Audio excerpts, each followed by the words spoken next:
Welcome everyone. My colleague Tim and his wife are hopefully in the process of welcoming a new addition to their family into the world right now, so we decided to give Tim a week off from his normal commentary duties. With that being said, today we're going to focus our time and attention on how to build the right retirement plan.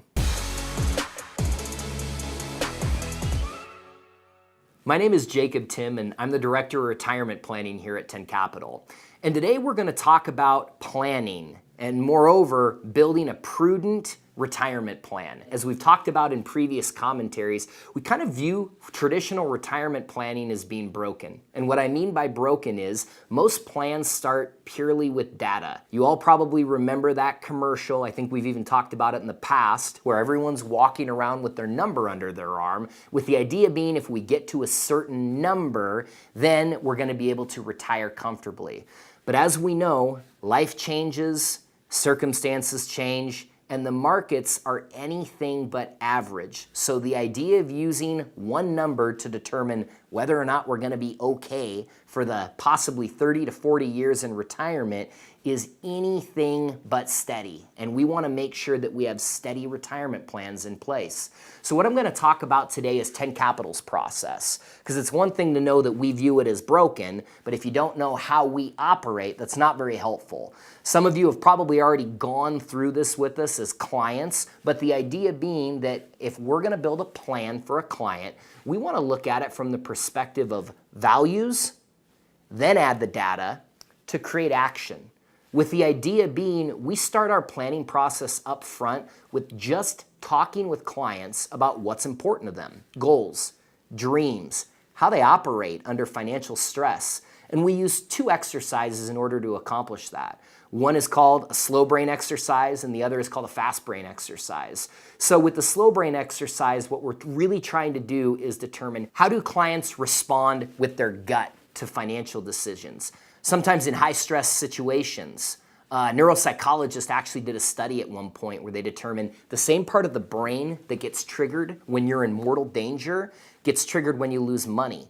So in our opinion, the idea of getting chased by a bear is literally the same as getting chased by a bear market. Rationality gets thrown right out the window and we make irrational decisions. So it all starts with getting to know what's important to the client, how they tick, how they're going to react depending on the situation that they're in before we ever even start to talk about what they own, what they owe, and what they're going to see from a portfolio that we're going to match up with the plan. So it starts with values, and the whole idea of values is what do you want and how are we going to view that as part of your financial picture. From that point, of course, we have to gather data. We need to know all of the pieces that make up your financial plan. Now, what we're going to do once we gather all that is build a plan based off of, we're going to run it out to your mid-90s, we're going to look at taxation, inflation, cost of living adjustments, but instead of building a plan that's based off of, we hope you average 7%, and you're going to take out 4%, and as long as we make a little more than we're taking out, we'll be okay, we're going to look at it from a different approach. So as opposed to looking at what we call straight line planning, which I just talked about, we're going to look at it from the perspective of, all right, now that we know what you want to achieve and what the data looks like, we're going to run 1,000 scenarios of your financial life against every market cycle that has ever occurred, looking at, based off of the good, the bad, and the ugly of what the market may produce or probably will produce, are you going to be able to get to the end of your plan, have assets left over, and be able to do everything that you wanted to do? So we look at it based off of a probability of success, and planning is not a one-time thing. All too often I see clients that tell us, yeah, we went through some financial planning with someone and we got an 80-page packet, we couldn't really understand a lot of it, but I guess we're good to go.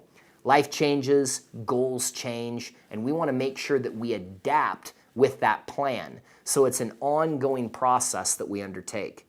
So if we start with the values and we add that data, together that's going to allow us to take action.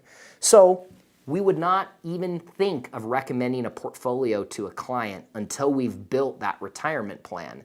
I can honestly say, if we sit down with you for the first time, we're going to have no idea what we're going to do from an investment perspective until we build that plan. Because in retirement, the benchmark is you, not the US stock market. It's not any kind of asset class that we can come up with that should be the benchmark. We have to build a great portfolio. We're a money management firm. But we need that portfolio to match up with your goals so that you become the benchmark and what you want to achieve becomes the focal point of our planning process. With that being said, if some of you have taken the opportunity to go through planning with us, that's excellent. We're going to stay on top of that plan on your behalf. And if you haven't, please let us know. We'd be more than happy to sit down with you and walk you through what a prudent financial plan should look like. So hopefully you'll have Tim back next week, depending on how long he decides to stay home with the new addition to the family. As always, we welcome your comments and feedback, and have a great day.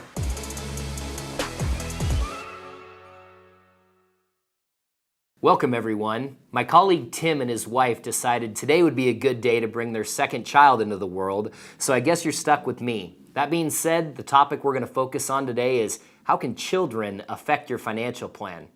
Is that too direct?